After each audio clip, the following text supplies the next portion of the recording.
Ladies and gentlemen, it is with great pleasure that we introduce our esteemed guest, Mr. Banwang Losu, the Executive Director. He is the Executive Director of WANCHO Literary Mission and a dedicated teacher in Arunachal Pradesh. Mr. Losu is not only the author of the WANCHO script, but also the founder of the WANCHO Literary Mission, a remarkable NGO. With a background in linguistics and a string of prestigious awards to his name, including the Northeast Unsung Heroes Red Carpet Award and the Sant Eshwar Award, Mr. Banwang Losu is here to enlighten us about the fascinating journey behind the creation of the WANCHO script. Joining him in this discussion are Dr. Umarani Papuswamy, the Deputy Director. You may give a round of applause. She is the Deputy Director of the Central Institute of Indian Languages, who specializes in computational linguistics and holds significant responsibilities there. And we will also be joined by Mr. Stephen Moray, virtually, an associate professor in the Department of Languages and Linguistics at La Trobe University, specializing in tribal languages in Assam. With their vast knowledge and expertise, we are in for a captivating conversation about the WANCHO script and linguistic exploration. Let us welcome them once again with an enthusiastic round of applause. I now invite Mr. Banwang Losu to present his session.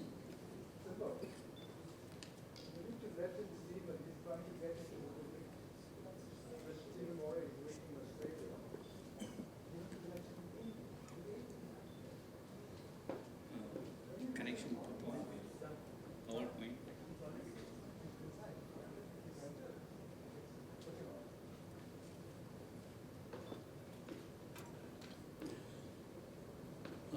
Very good morning, everybody, and honorable tourist guest of honor, and Madam Santila and co-host team, and Dr. Oliveira sir. Thank you for coming. And Oma Madam, other distinguished guests and participants. So, my name is Banwang Losu. I'm going to present here what I am doing for my language. So now, I belongs to Arunachal Pradesh, and this red spot is my place belonging. We are having near about 56,000 populations, and having 67 villages in Longding district. WANCHO is a major tribe in Arunachal Pradesh. And WANCHO language falls under Tibeto-Burman language. And we are having upper, lower, and maiden WANCHO. And we have some differences in tone, but we understand the language. So in common, it is WANCHO language. There's no difference in upper, maiden, and lower. And broadly, we divide it into two groups. That is Tang and Sang. We have two varieties in Longning district. This is the map, just rough, not to that scale. So, the chronology of the WANCHO script development led us to why and how it is. When I was in class 11 standard in 2001, we, with the senior teachers, working on the socio-economics of the WANCHO. And the data was collected in English, and later I tried to translate it into WANCHO language using Roman letter.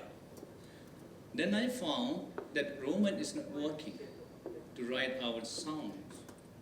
Since then, I started research on the phonetics of WANCHO, and there was nobody to help me who knows about the phonetics of our language.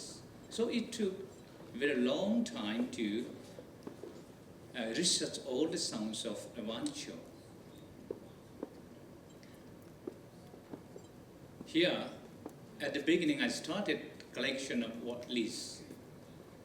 Near about 2,000 words I have collected. In that, which sound is not present in the Roman letter, I separated it and represented with the symbols.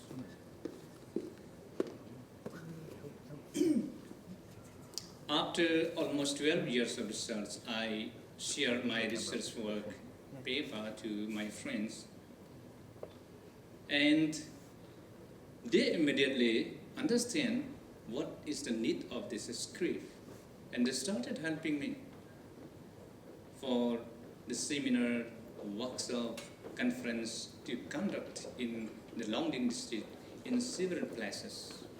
That was really the great moment which pushed up my research paper at a time. And this is the photographs when we started a workshop on my research paper.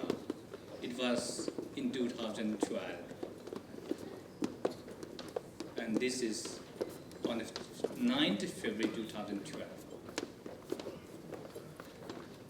Then, there was only the 29 letters when I did research. After conducting a workshop conference in several places, and more letters came up, which I missed during my research. And now we have 44 letters in WANCHO script.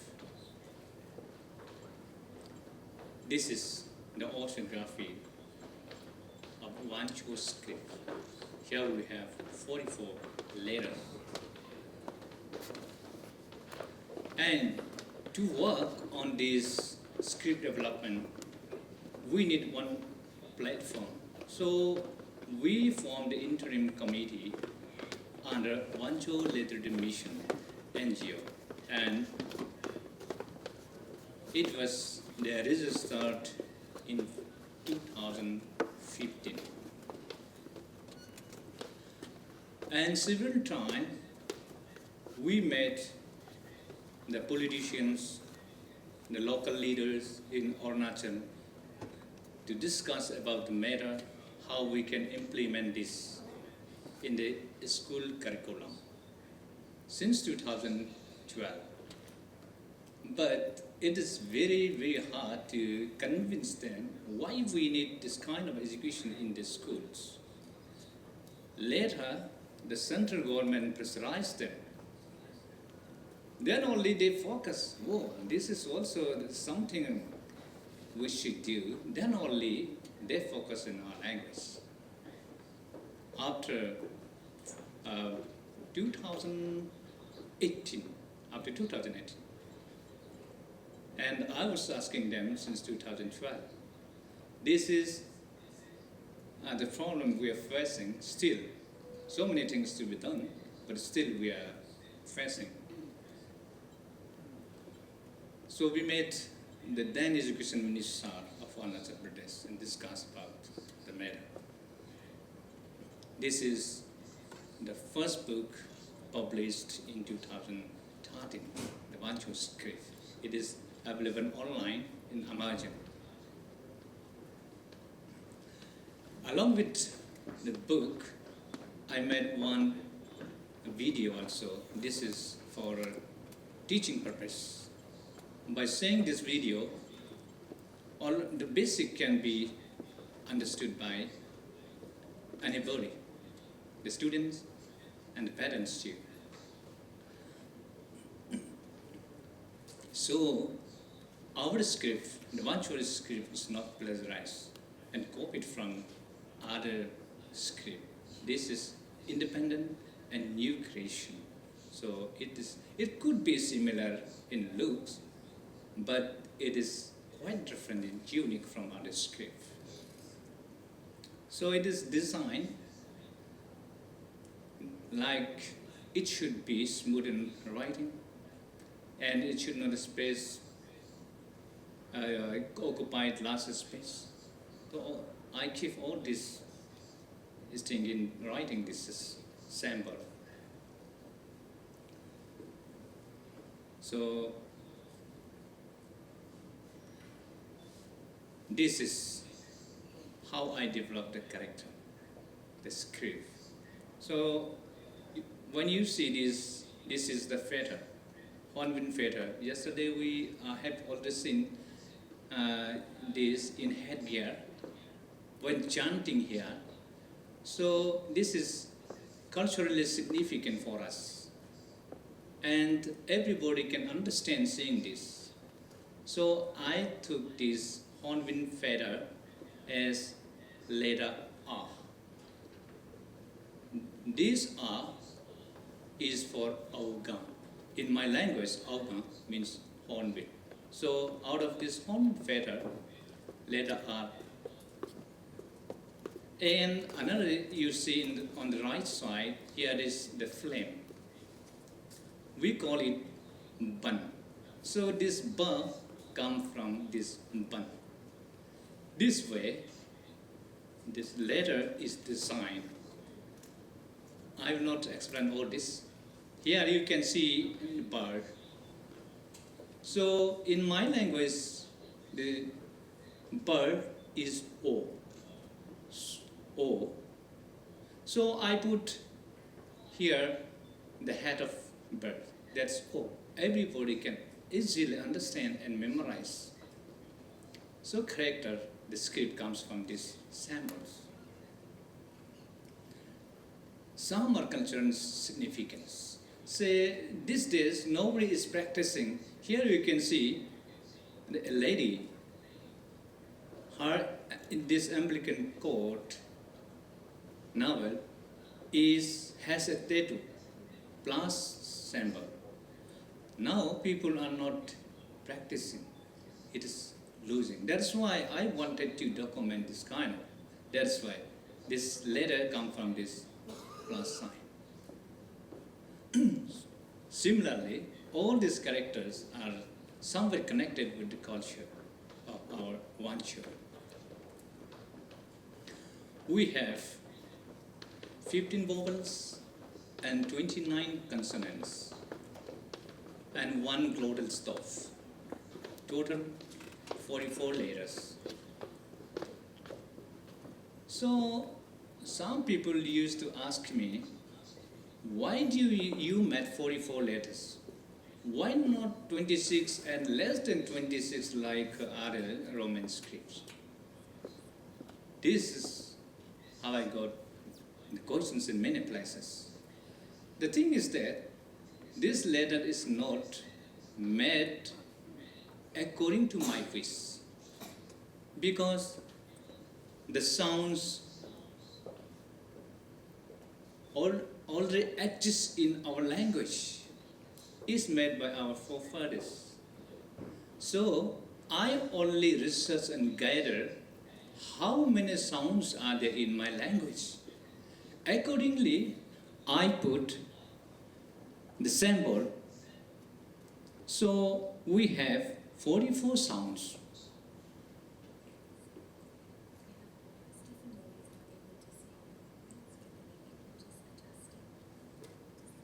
So what should I do then?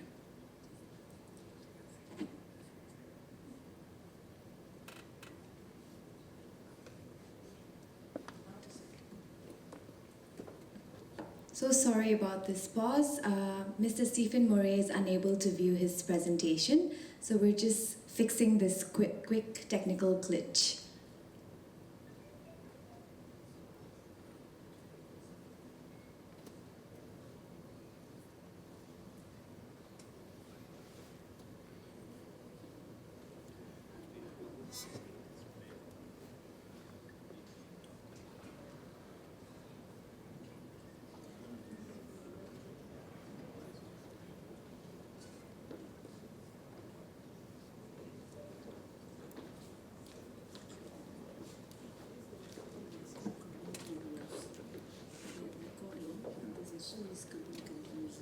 Should I minimize it?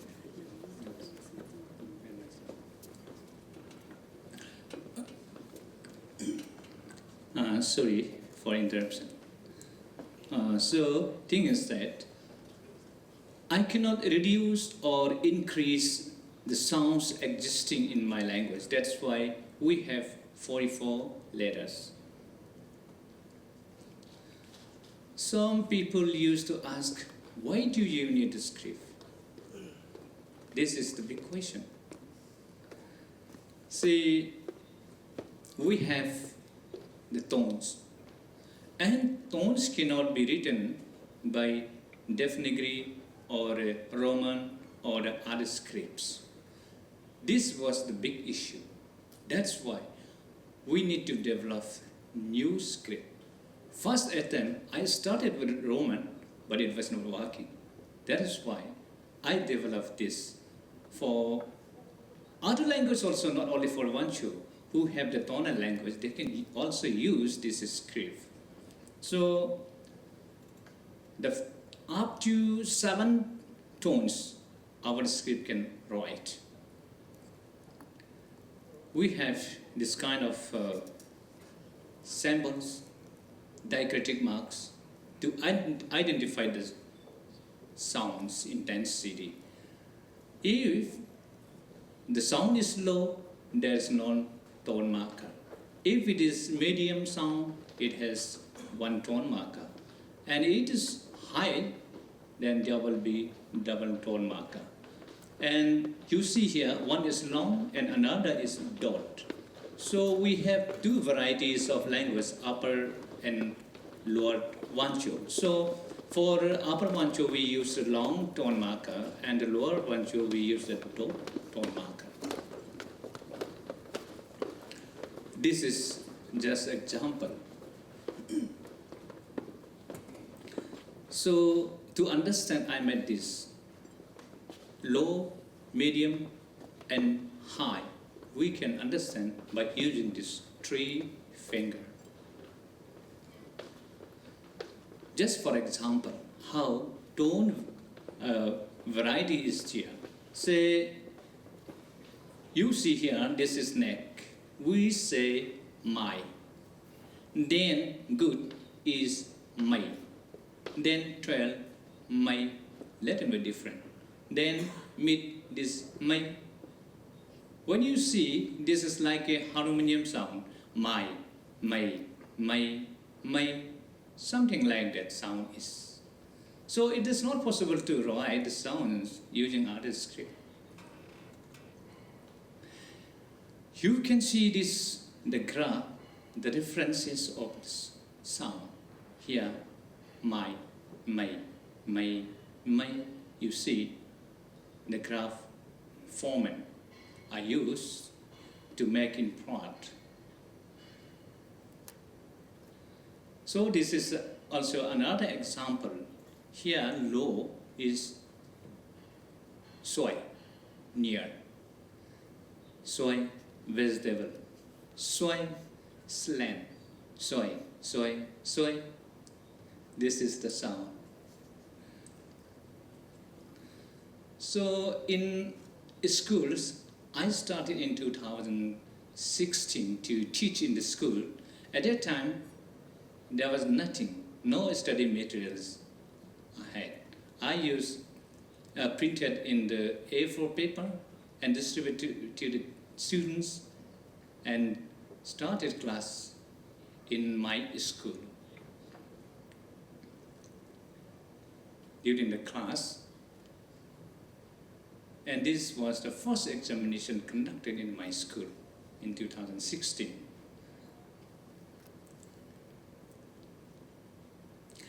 And later, I appointed 20 teachers to teach WANCHO language, and it was supported by one organization, that is Seva International.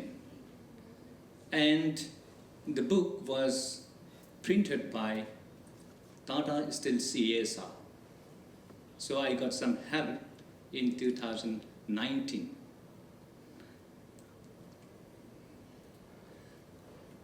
And this is the team who proposed for Unicode in 2017, and we got that Unicode acceptation in 2019.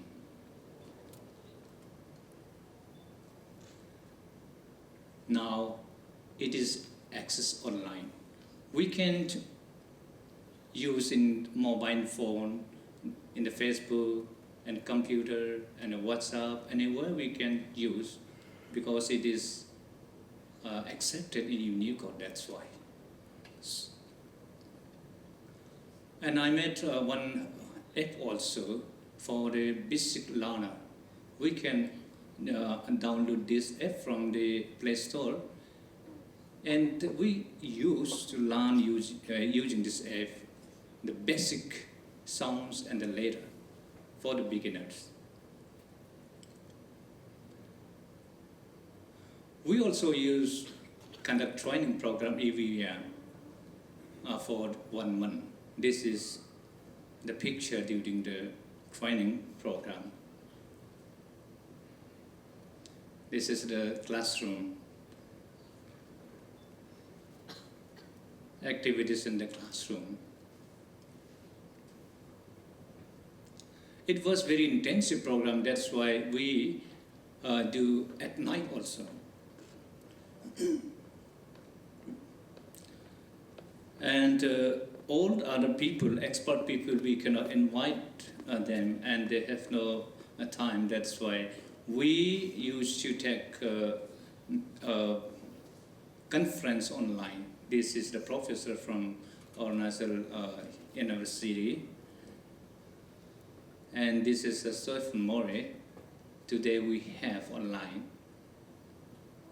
He used to take class in our workshop.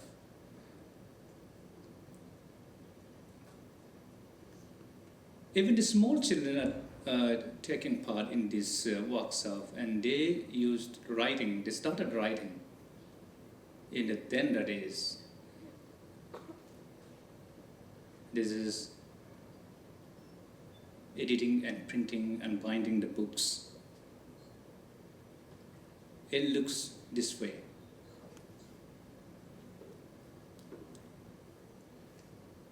The simple books we have printed, which submitted to the government for final printing.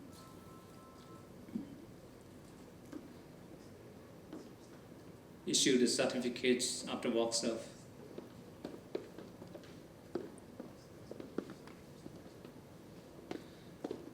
This is the first primer book published and launched in 2019 on 16th February in Oriya Festival at Longding. And this second book launched in Itanagar on 5th September 2021 in the presence of Chief Minister, Education Minister and Secretary Education. So now our book is introduced in school curriculum, but the problem is that we are still facing for the teacher. The government of Arunachal Pradesh Education Department has printed books, distributed to the school, but there's no teacher to teach the book. This is the big problem. So, this is also the question. Why do we need to study our mother tongue? This common question I used to get everywhere. Why should we study mother tongue? Other languages are popular. Why don't we adopt other languages? Why focusing back? This is the question. So in my opinion, like Swami Vivekananda said, loss of culture is loss of identity. And it seems for me, loss of language is loss of value. Loss of language is loss of value. You go to school to learn language. You go to college and university to learn language. When you learn language, you acquire knowledge. When you acquire knowledge, you become wise. When you become wise, you are a valuable person. So, language gives you value. That value is in your mother tongue. I'm not talking about my mother tongue, my language only. Every language has equal value. So we should not lose any language of the world. This is very important because their knowledge, the confined particular area knowledge is with them. And we have to understand that knowledge too. So language has value, and that makes you valuable. Now, there are a lot of languages which are under threat and in danger. When we come to India, see, Northeast is the hub of language. We have so many languages. Some are not yet identified. You see the unknown languages, the sub-languages. Nobody knows about that. But it is supposed to be extinct because nobody takes care of that. It is not applicable in any education system. And the young generation is not using.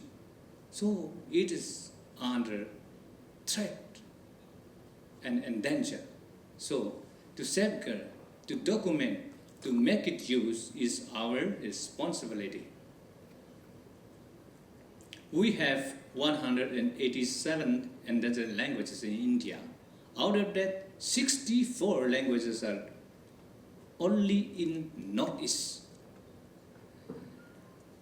When we see in Arunachal, there are 33 languages on the endangered list. So we have to hurry, very hurry, to document all these things.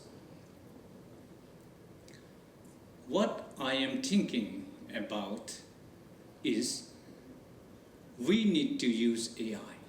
That is, artificial intelligence is very, very important to document our languages. Like text to text. When you write in your language, it will be converted into other language in written form. And text to speech. If you write, it will be converted into voice and speech. And another one is speech to speech. When you speak in your own mother tongue, that will be converted into English, Spanish, Japanese, and other languages. Very important. And speech to text. When you speak, it will become written form using AI. This way, just for example, if you type in English, it converted into several languages. This is for phone call. If you're calling in Jakesan, that will be translated into Angami, Sema, Rengma, Form, Konyak, Lat, Lota, and Ao.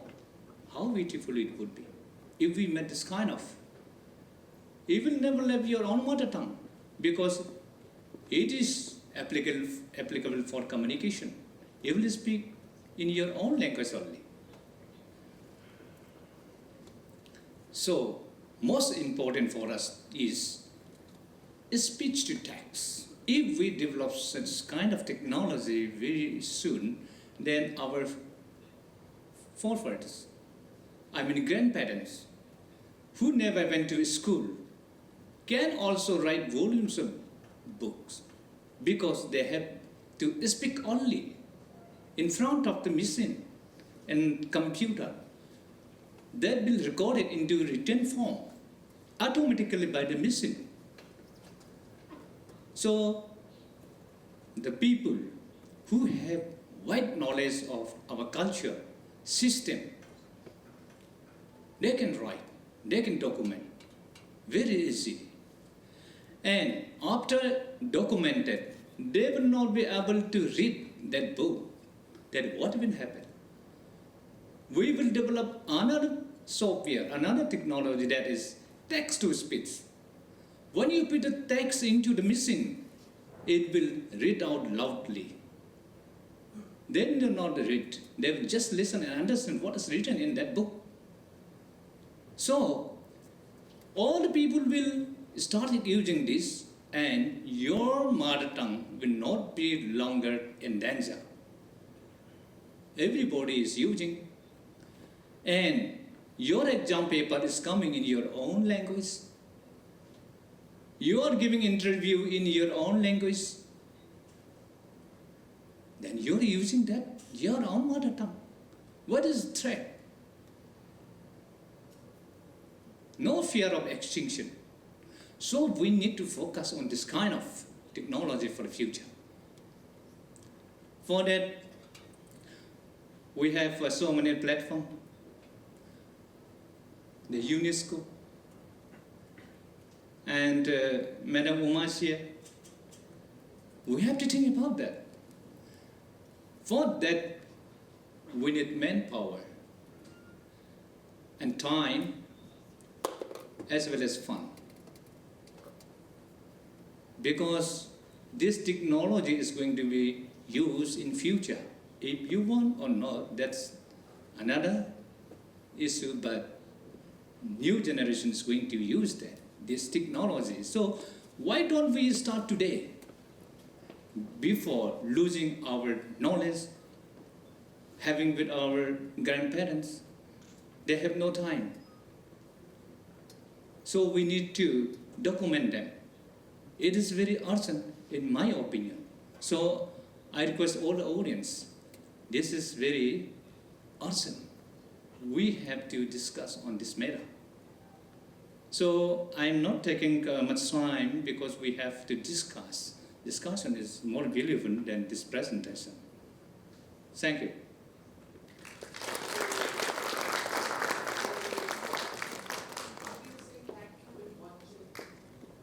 Employ.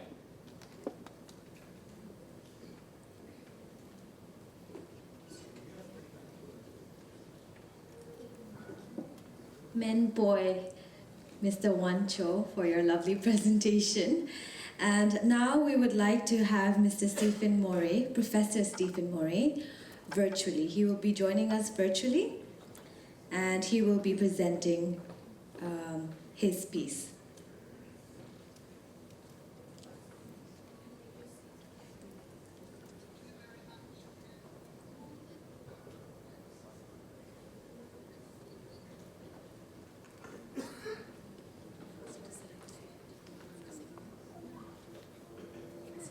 Let's just leave it.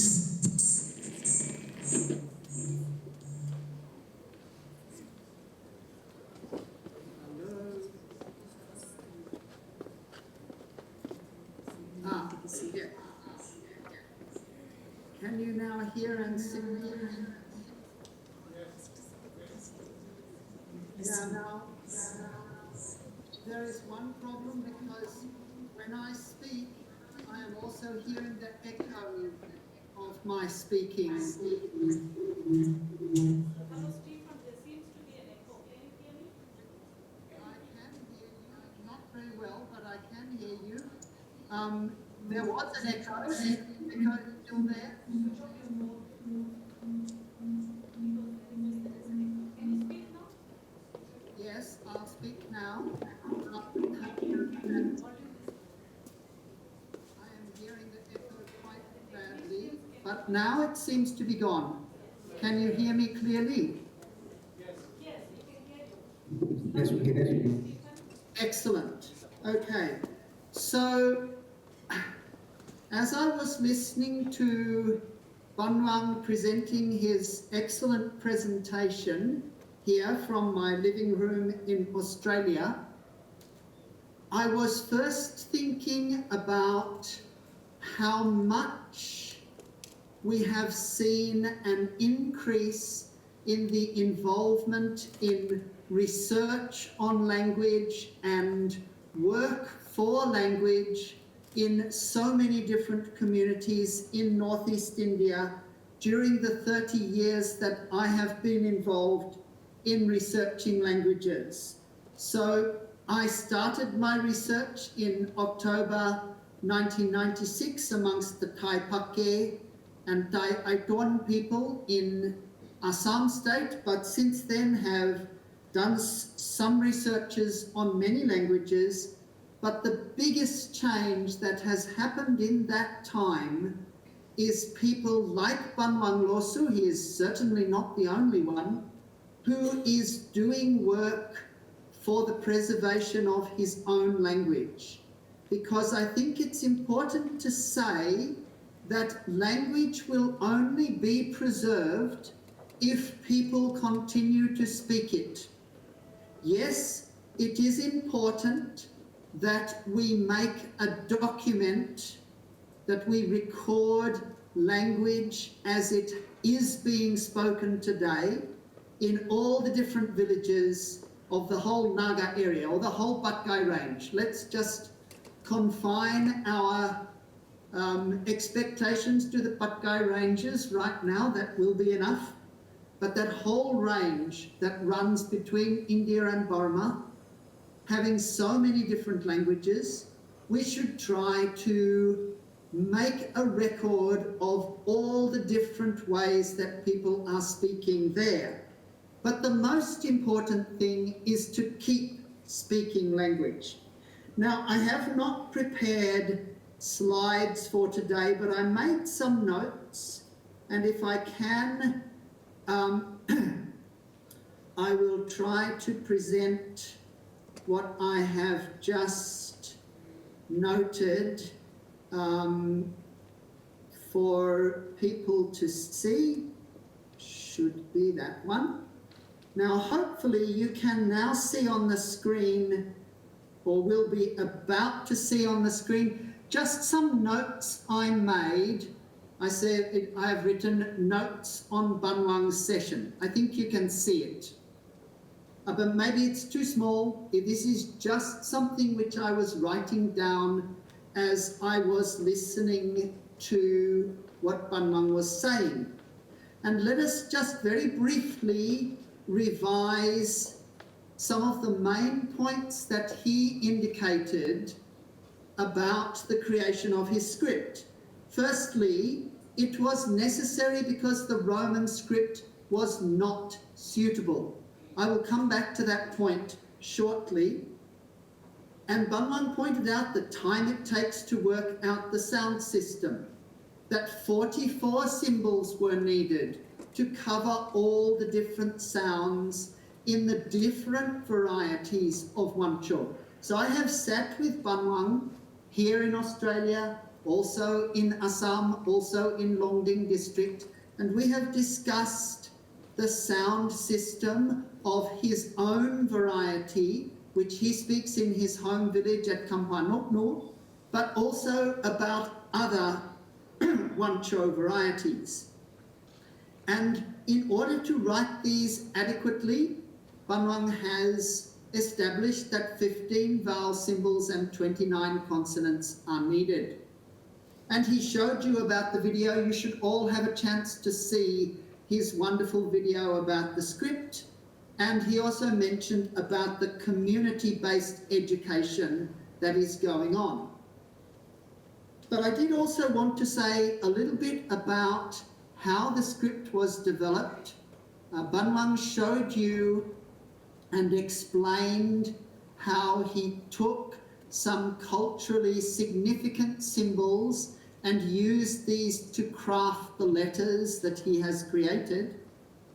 But in fact, in the business of creating scripts in the Patkai Ranges area, we see different systems. So I have also been working together with the TANTHA script, created since 1990 by the late Lakum Mosam, and he never really explained the basis behind his script.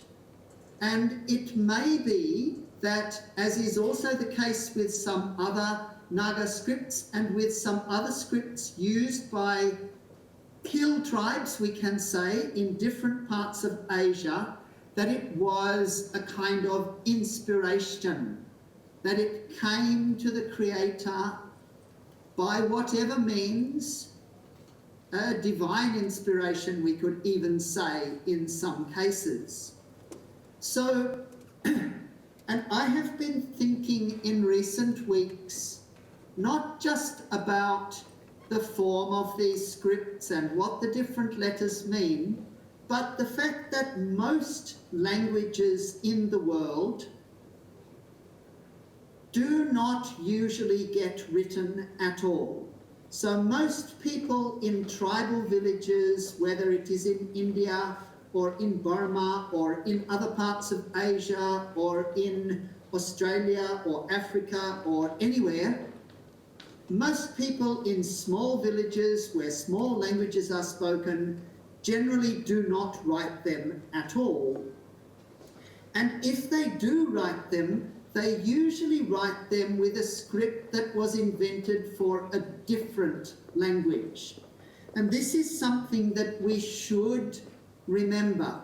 Most of us, in fact all of us, if we are using English or Assamese or Bengali or even the Hindi script, the Nagari script, though it is a little less true of that, most of us are writing in a script that was created for a language in a different time and that had different sounds. So let's think for a moment about the Roman script used to write English. It was invented for the Latin language, and Latin language has 5 vowels: a, I, U, E, O. A, I, U, E, O, as they are now pronounced in English.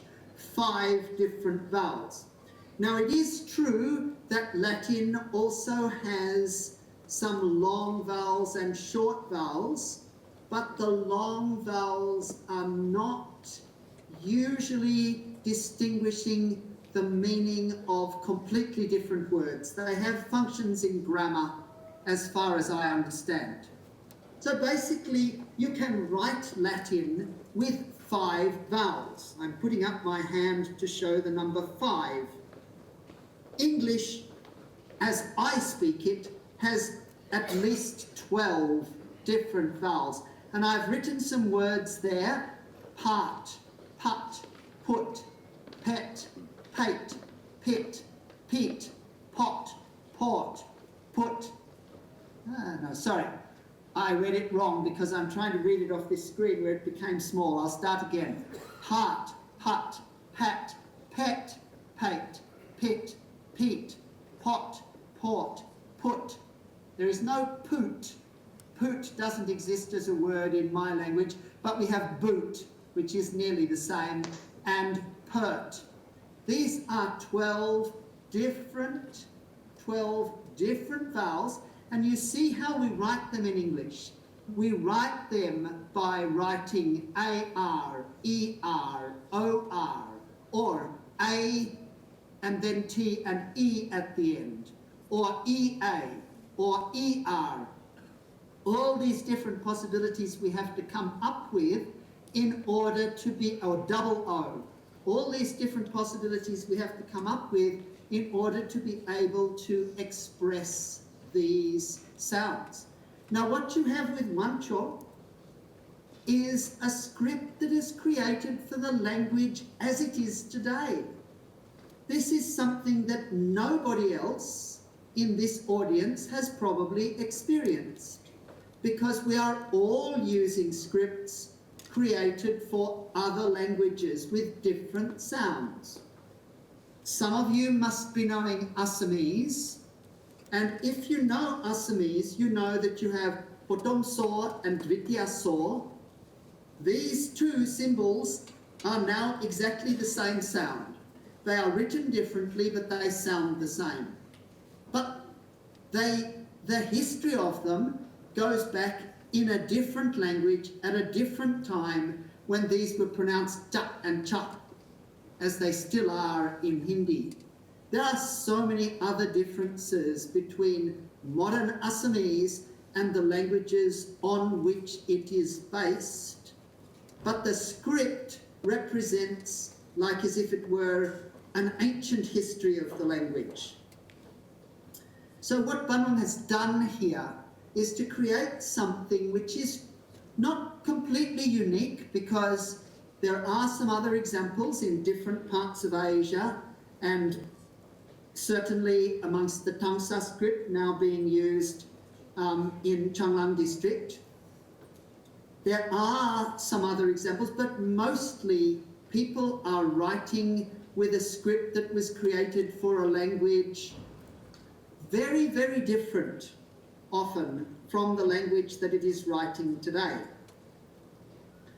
So keep that in mind, because this is important to say of the extent of Banwang's achievement for his community.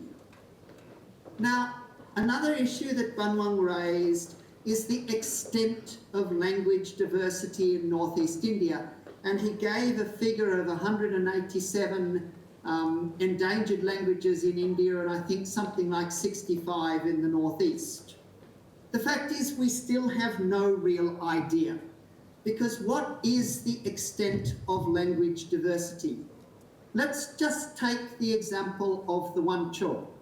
So Banwang pointed out earlier in his talk that there is a basic division in WANCHO between varieties that belong to the Sang clans and varieties that belong to the Dang clans. So you can divide, and Banwang can correct me if I've misremembered this, but actually there's a little bit of difference almost between villages in that part of the world.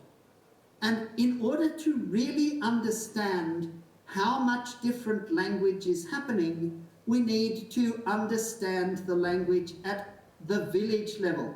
Some of you are in Nagaland and you will recognize this, I believe, that in different villages, even when the language is same, yet there is some difference. And these differences, maybe we need to understand them, because without these differences, if we do not understand these differences and these languages are lost, then what will remain? So it is, I think, important, and one of the things, I should say, one of the things that I have been very impressed with the work that Banwang has done in his books, the Sedan books that they have created for teaching language. They have stories from different villages, and the stories are written in the language the way it is spoken in that village. It will be a little different from one place to the next. But people in those communities, they can deal with this. They can accept this diversity. They don't need to speak in exactly the same way in every place.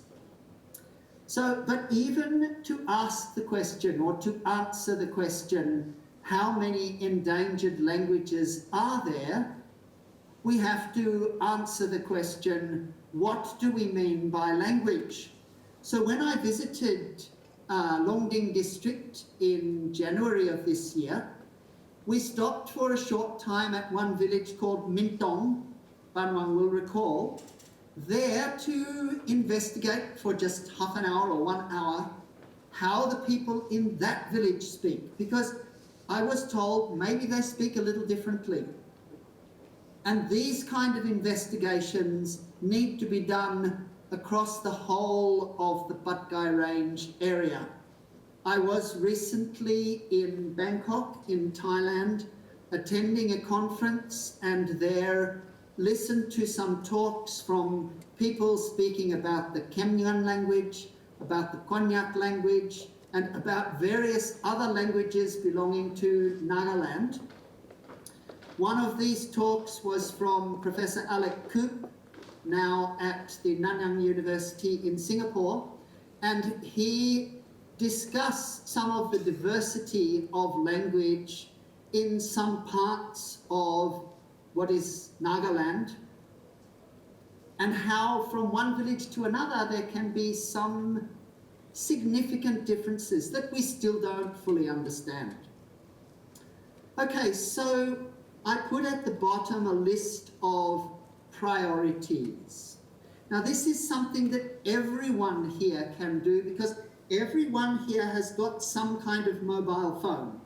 Okay, so mine is called a Google Pixel 6, I think, and it makes pretty good photos and videos, but any kind of photo and video and recording that we do on our mobile phone today is already better in quality than anything you could record 40 or 50 years ago. So if you go back to the recordings of von Führer Heimendorf, who made some recordings, or the lady, her name has temporarily gone out of my head, who made some important recordings in Nagaland. Anything that we record today on our mobile phones will be a better quality than what they could make. And it can include coloured video easily. Of course, it's better if you have better quality recording equipment, but anything is better than nothing. But recordings are only valuable if they also include what we call metadata. Now, I can't really alter the screen right now, but what I should do is make the word metadata as big as the whole screen, because this is what is on the recording. Who made it, where, when, preferably with what device, and most importantly, what is included in it. Because what we have today is literally millions, excuse me, literally millions of recordings, photographs, videos, millions being made every day, and many of these are being made in different tribal communities, but they are given whatever name the camera gives them, the mobile phone gives them, the cell phone gives them, and then where do they go? Are they going to be put somewhere where they will not get lost? Yes, you could put them up on Facebook, and you could put them up on YouTube, but we don't know whether tomorrow or the next day the YouTube will fall under new management and they will just throw everything away. We have seen what happened with what used to be called Twitter, and the same can happen to those other companies. So we need to have some long-term protection for these things. So make recordings, please, of your own language. Everyone in this audience, I suppose, has got a a relative, a father, a mother, a grandmother, an uncle, a sister or a brother who knows important things about the history or the culture of your different communities. If it's not recorded somewhere else, even if it is, record it. But then you need somewhere to put it. And there are some specialist archives. I would need a little longer than I'm going to take today, since the session is coming to its end. But there are some specialist archives. The Cryrto archive in North America that Professor Chelaya has worked with, and I think some of you have contacts with that archive. The Paradisec archive here in Australia. If you are interested to know about those things, I can speak with you individually. So that whatever you record about the language that you are interested in, about your own language, and or any other language, that smaller language that you can collect information on, do so. And because, as you can see there, I made that note, the social media era means we make huge numbers of recordings, photos, etc. So if you consider my great-great-grandfather, he died in 1906, there is one photo of him. I can't easily find it to show you, or maybe I can, but you don't need to see. There is one photo. It's a beautiful photo of him and my great-great-grandmother.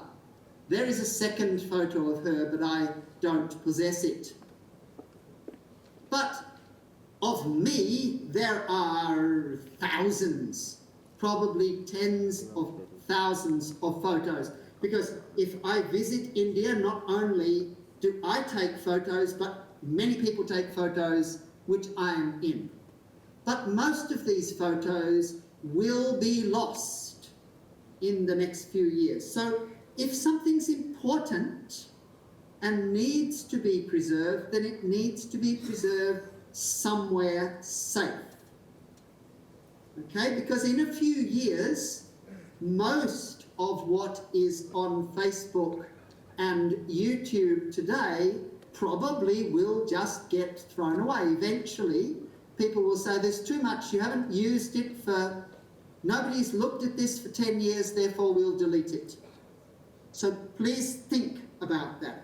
But the final point that I think needs to be made to follow up on Banwang's really excellent talk is this one.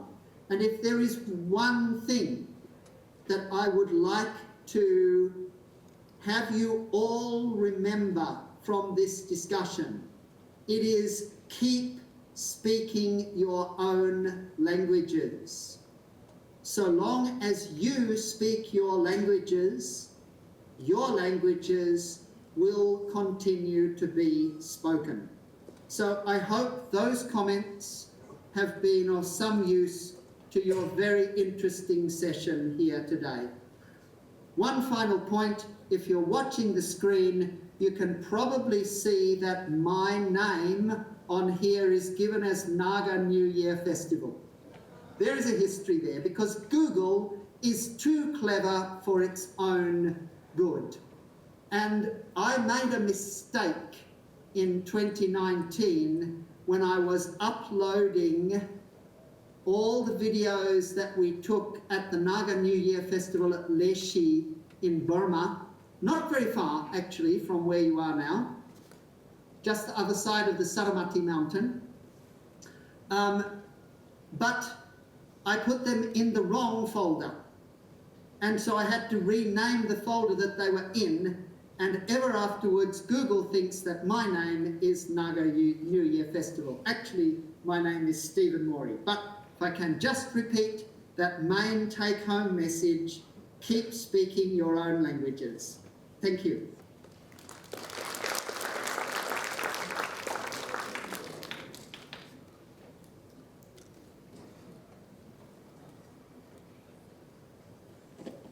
Check. Thank you, Professor Stephen Moray, for such an insightful presentation. Now, Dr. Uma, over to you. Thank you, Attila. Oh my God. No, there is no. Hello? First, hello? Can you hear me? Could you Yes. hear all that? Yes. Thank you, Stephen. First of all, congratulations to Banwang for this wonderful, I must say, accomplishment, because it's not easy to develop a script.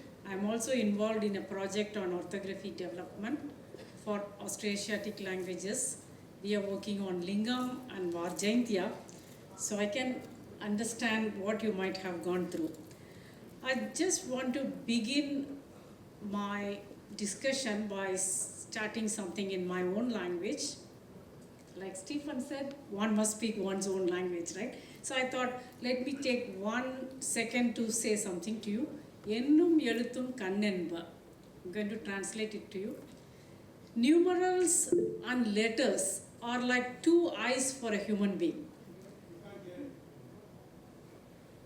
Can you hear, Stephen?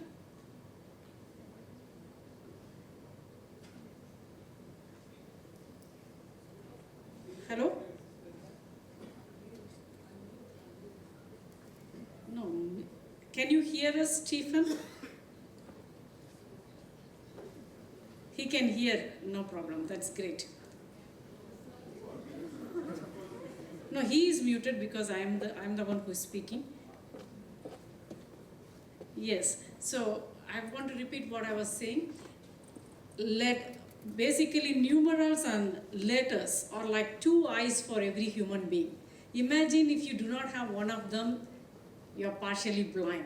That's what happens to a language that is not written down unto the speakers. If you do not have any system for measuring or any system for writing your speech down, then you are totally blind. So that way, I'm very happy. Out of the several languages present in Arunachal, I think Banwang said 33 of them are endangered. So these languages deserve our attention, and when a community comes forward, it's nothing more merrier than that, because community engagement is very, very important in preserving, promoting a language. Creating orthography, again, involves a lot of steps. I too took some points when you were doing. It's not just creation of some symbols to write your language down. He started with 39 and then 42 and 44 sounds, and then not like matching each sound with a grapheme. It was very interesting to see how he used culturally significant symbols to write them down. I'm not going to repeat what Stephen said, but most important is, if we develop orthography, what happens to your language? It opens doors for literacy, for socioeconomic development, for many more things. Because a community which did not have access for all that will have much more access, especially education, which is very, very important. And also, we develop orthographies or writing systems. How effective is it? That's something we need to know, and that is possible only when we put it to test in all the villages where WANCHO is spoken. I'm sure one by one that is being done, because he has showed us the different primers and booklets, what they are developing. Here I would like to quote Smalley's 1959 criteria, which is followed even today in many ways for those of us who are developing orthographies. There are 5 points Smalley puts down. One of them is maximum motivation for the learner. A learner should be motivated to use the script, and acceptance must be there by the community, the governments and other stakeholders. That's very important. That's the first point. And second, maximum representation of speech. That is what we mean by linguistically sound. So, like you already talked about the vowels and the consonants and of course tones with 3 different tones and how different symbols are being used to differentiate them. That's one thing he has taken care of already. Maximum ease of learning. This part I cannot say because I've not seen it, but I believe with the community and with the different pictures what he showed us, where different groups of people are involved in writing down many of the stories and probably other narratives, and I do not know whether you have published or brought out any dictionary, because that is one important thing to see. Maybe you can tell us. So that is one thing, how easy it is to write, because we need to see how rules are made simple, because oftentimes when we learn a new language, it's very difficult even for those of you who are speaking unwritten languages. When you want to learn a new script and give a shape or some kind of symbol to your speech, is it easy to follow? What is the interaction you had with the people and what were their reactions? These are some questions to you, and that is one point. And also, because it's not just only easy to write, we have to also easy to reproduce, because like you rightly pointed out, we are living in the world of artificial intelligence now. So maximum ease of reproduction. It should be easy to typeset or print. That's why I'm happy you came out with Unicode, and which I believe works wonderfully. Another important point is it should be there should be maximum transfer, because you are now developing it for, you have developed it for WANCHO, maybe from WANCHO to a national or dominant language, because you can use your script to write other languages too. It's a script. So where it's writing one's own language is important, and also to write down other languages. So in other words, what we believe is an effective orthography must be linguistically sound, that means scientific in nature. This I am convinced by seeing the few slides what he put in. Acceptable to all stakeholders, that is political, social and religious. Teachable, that means in the educational domain, and also easy to reproduce. But without these things, it will be very difficult. He chose, I'm glad you chose to use your own methods to develop your script and not relied completely on one script like Roman or a hybrid of Roman and Devanagari or something else, because in Arunachal some of the languages do use Devanagari script, right? So that way I'm very happy to hear that. In the Northeast India, when we see languages and the development, you know very well, like the digital presence of these languages is very, very little compared to other languages. Not like, I do not know how many of them who are outside Northeast even have heard the name WANCHO, because it's not that easy. So many languages spoken in the Northeast, many people don't know, like Paula or so many other languages, many languages, Aimol. It's very difficult for people to know like the names of these languages, even from here. How is popular are different, because many people know. So it's important to create as many resources as possible. That would be my recommendation to the developer of WANCHO, and as well as the promoters of this language from your community. Create as many resources as possible in print as well as in digital form, so that we can put it for more and more testing, and the more you test, the more it gets refined.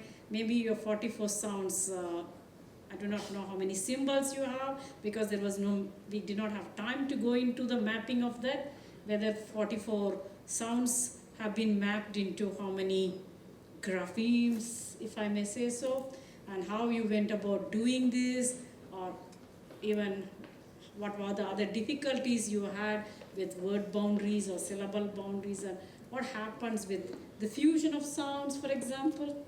So all these things, well, it's not that easy to develop a script. I really admire and congratulate him once again for taking this single-handedly for more than a decade, and now has given it to the world.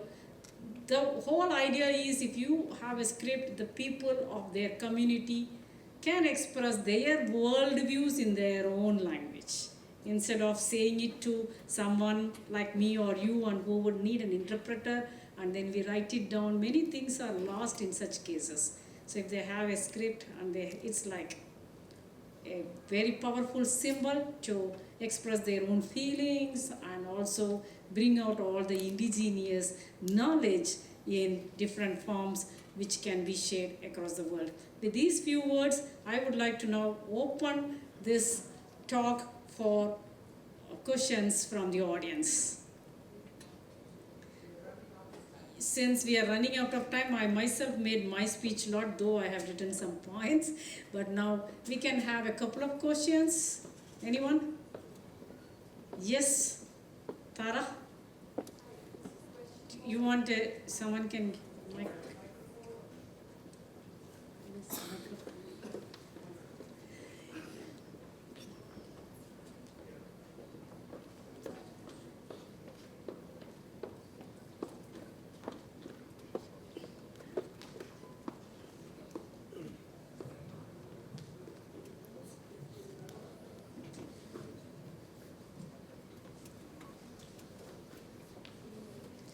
No.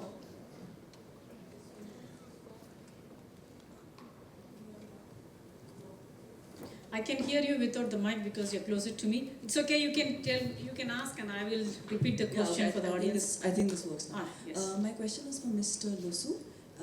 Thank you for your talk, first of all. It was illuminating. My question for you is, I think as Dr. Mori had enumerated priorities, keeping in mind the challenges that one usually faces when preserving their language, I want to know specifically about the WANCHO script. What were the challenges you faced, either externally or you expect to face, either externally or internally, like Dr. Pappuswamy had mentioned, in terms of the difficulty of learning or whatever it may be, for the students or from the outside in terms of government support or things like that. So what are the few challenges that you see primarily that will get in the way or will be a slight obstruction in the coming years? Thank you.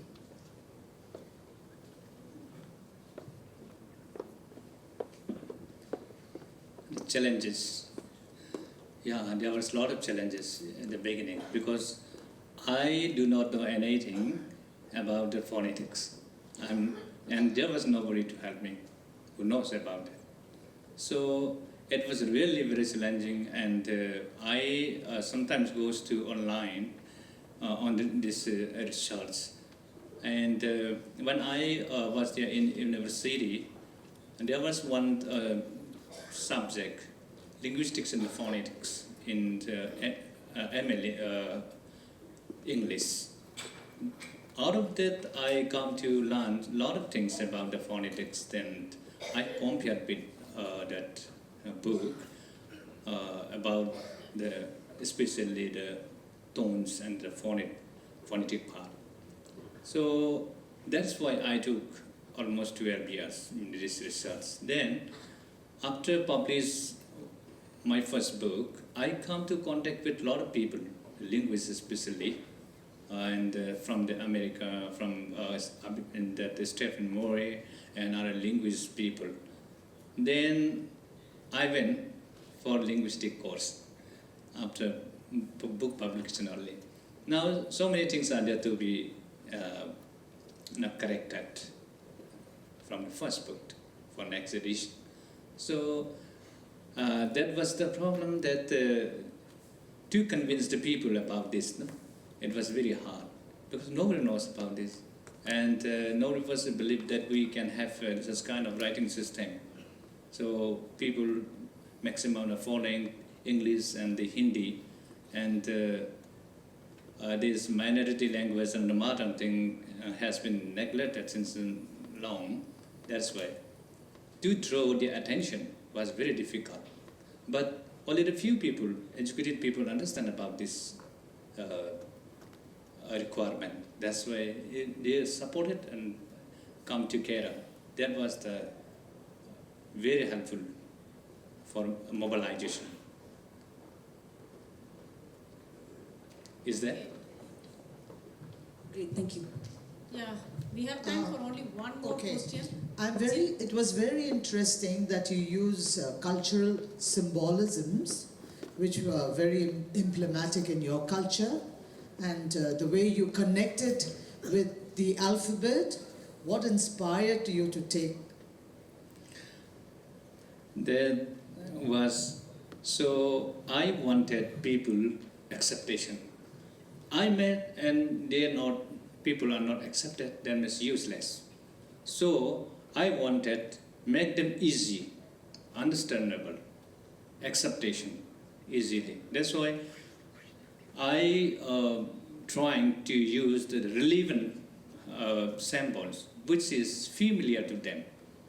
Then finally, I decided to use the culturally related and well-known samples in the area, so that they recognize and understand easily. Thank you. The last question from Jilma. That's the last question, sorry, we don't have time. Mr. Losu, I would like to congratulate you for your work. Thank you, sir. We can say you are a language hero. Language heroes are people that dedicate all their lives for the future of their languages. And what you presented us here was not the development of a writing system or an orthography only. You have developed a connection between the past, the culture, and a vision of future and technology, proposing the presence of your language in contemporary literacy systems, internet, digital writing, etc., etc. So it's very important what you have done, and I think we have seen here a model how we could work out in diverse languages, having systems that connect education, technology, culture, tradition, and of course this impressive work as linguist that you have done to have the description of phonology of your language, including tones. Thank you very much for your presentation. I have a question for you, sir. Please. So once I wrote to UNESCO, near about 2016-17, something around that year. So that I got reply that I need to write through proper channel, but I do not know where is proper channel to write UNESCO. And once I was there in Tapayap University, Thailand, and one person, senior officer, who is working on the UNESCO, came from Canada, and there was a lot of activities in Thailand. Even the small villages are occupied by the UNESCO activities, especially for education purpose. I asked him, we are also lagging behind like this area for education, but activities to UNESCO is zero in my place. What is the reason behind? So he replied, India is not under UNESCO. I do not know why, what is that? And some obstacle is here in India. I do not know what is the obstacle. So there is no obstacle from our side. We invited UNESCO because they have well-equipped.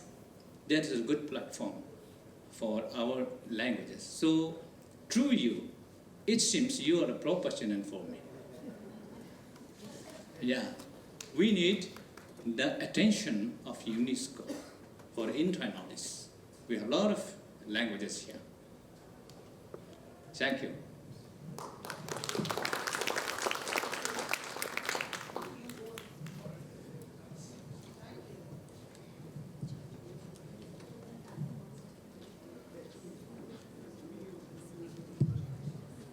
So just to reply to your question, Mr. Losu, let's try to get this problem solved, creating the channels of communication between you and UNESCO, because of course India is a member of UNESCO, and India has the proper channels to make these communications go ahead. Thank you. Thank you.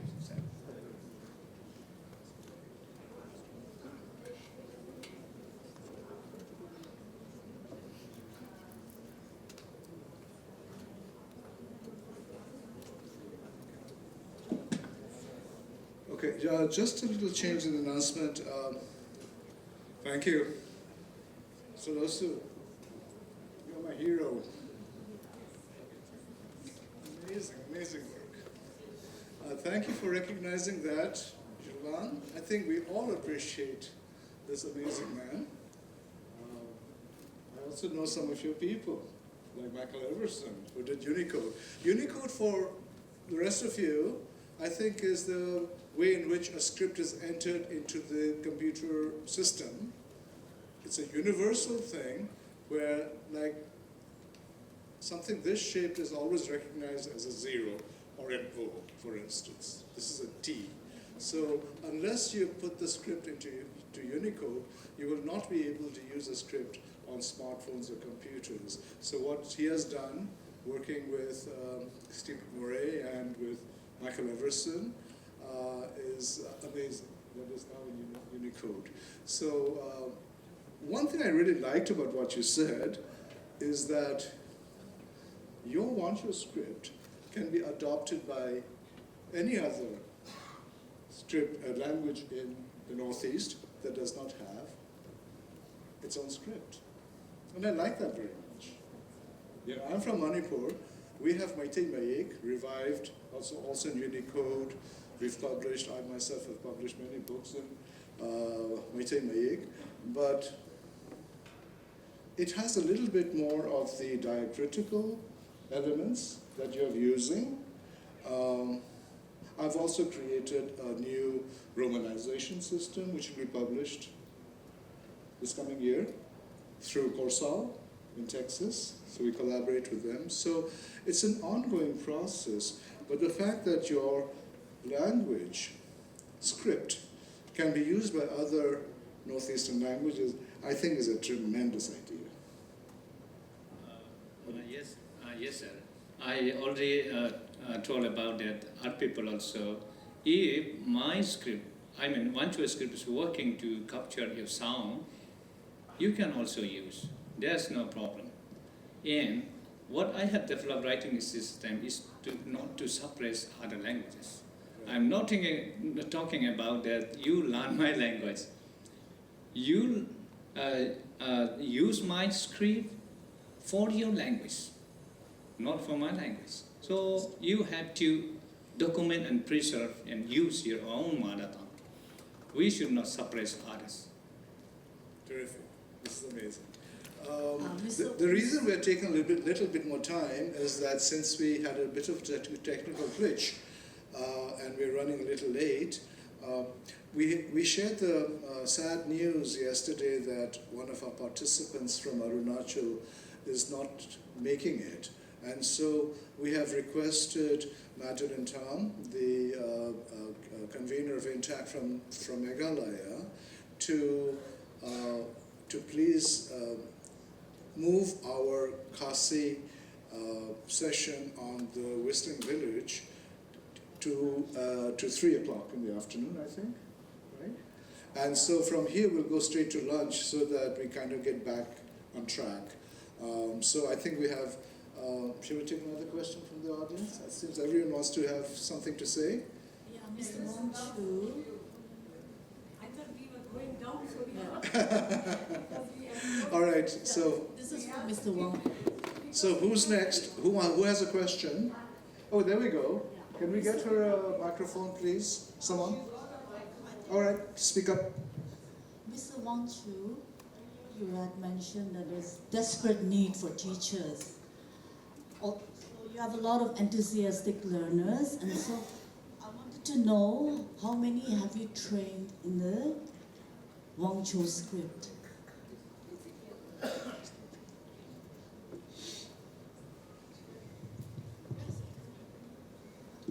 Hello. Is it working? Yeah. So since 2019, every year we have conducted workshops. So far we have conducted 5 times workshop So in that workshop, more than 200 people used to come and participate. So still, it is teaching in the school. And this year, near about 4,000 children are enrolled in this school. So exact figure I cannot tell you, but it has been more than 6,000 and 7,000. They can read and write. Amazing. Once. Thank you. Thank Great. you. Any other questions? Can we give the, yeah. Thank you. My comment or question is to the WANCHO script master. Okay, my name is Wicham. I'm a linguist. So what I would like to say is, before I ask what I'm going to ask, I personally do not encourage creating a new script. But then this should never influence you positively or happily. This is just my personal opinion. But then I really want to congratulate you about your leadership. I think creation of a new script is not a difficult thing. But then the leadership, starting since 2001 by you, mobilizing people, collaborating with people, that is the amazing thing you did. I'm really impressed by that. My question is, have you thought of the tone alternation? Like the tone of a word may change depending on it occurs. What about that? Little bit this is technical for the audience. Maybe you may skip that one. But my main question is Unicode.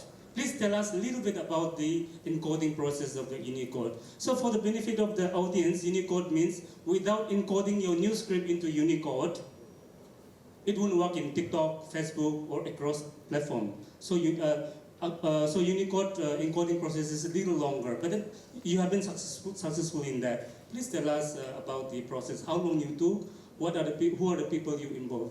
Thank you. Yeah, I have already shown in my slide also. The Stephen Mode, first I proposed him in 2012 when we meet, because I know about the importance of Unicode since this development, script development. So I proposed him that I need Unicode. Then he told me that someone he knows from America. So online we interact with her lady, and then she assigned the Michael version. He know about that, how to propose and make the Unicode. So we put a proposal in 2017, and it took almost 2-3 years, and it was accepted in 2019, and it is the process. So it took time for Unicode. Say, as you have said, if you use other script like Roman or other script, then you will not get Unicode because it is already Art's script. That's why. If you try to modify it, if A is something like that, and that you might modify it something like this way, and all the letter which is modified, then could be you will get Unicode. This is the problem. If your scripts are independent, there is no question of such confusion. You will get definitely. Say Assamese. Assamese didn't get Unicode because their script is similar to Bengali. That's why. So Assamese got Unicode very recently, after ours. Though their language is very rich, very old. Literacy is very rich, Assamese, but there was no Unicode. This is happening. Thank you. The Unicode proposal is about, I've seen, is about this thick. It's a whole lot of documentation. One of the problems that Stephen brought up, and you also brought up, is the question of metadata.